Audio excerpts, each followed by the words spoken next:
కృష్ణుడు వచ్చాడే వచ్చాడే కృష్ణుడు వచ్చాడే యమునా తీరాన ఉన్న రాధను చూశాడే చూసాడే రాధను చూసాడే ఫ్రూటులేని గోపాలుడే సుటు వేసే భూపాలుడే మీసమొచ్చిన పాలుడే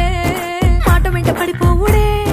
కటిక చీకటిలో కన్ను కడతాడే వెన్న ముద్దలని వెంట పడతాడే కోల చేస్తాడే కాలం వేస్తాడే మాయలోడు వీడే హై బృందావనం నుంచి కృష్ణుడు వచ్చాడే